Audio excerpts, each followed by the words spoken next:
আমি শুধু দুটা কথা বলবো। এক নাম্বার হচ্ছে আমাদের যে কোটা সংস্কার আন্দোলন যারা করছিল, এই আন্দোলনটাই হচ্ছে মুক্তিযুদ্ধের প্রকৃত চেতনা। কারণ আমাদের ৭২ সনের সংবিধান আমাদের মুক্তিযুদ্ধের সবচেয়ে বড় চেতনার মধ্যে একটা ছিল হচ্ছে অসাম্য, বৈষম্যহীনতা, equality of opportunity, non discrimination. আমাদের ঢাকা বিশ্ববিদ্যালয় এবং বিভিন্ন পাবলিক বিশ্ববিদ্যালয় আন্দোলনকারী ছাত্রদেরকে রাজাকার ট্যাগ দেওয়া হচ্ছে। আমরা এটা প্রত্যাখ্যান করছি। আমাদের ঢাকা বিশ্ববিদ্যালয় বা পাবলিক বিশ্ববিদ্যালয়ে কোনো ছাত্র রাজাকার না।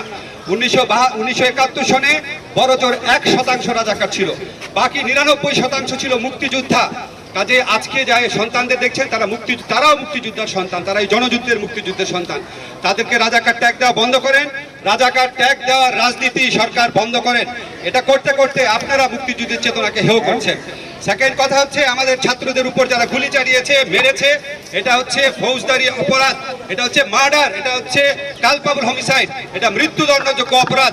অবশ্যই এই অপরাধের বিচার করতে হবে এবং এই অপরাধে সরকারের যেসব মন্ত্রী, আওয়ামী লীগের যেসব নেতা প্রকাশ্যে ছাত্রলীগকে এই আন্দোলন দমন করার নির্দেশ দিয়েছেন, তারা এই অপরাধের অ্যাবেটার, এই অপরাধের সহায়তাকারী হিসেবে তাদেরকে বিচার করতে হবে।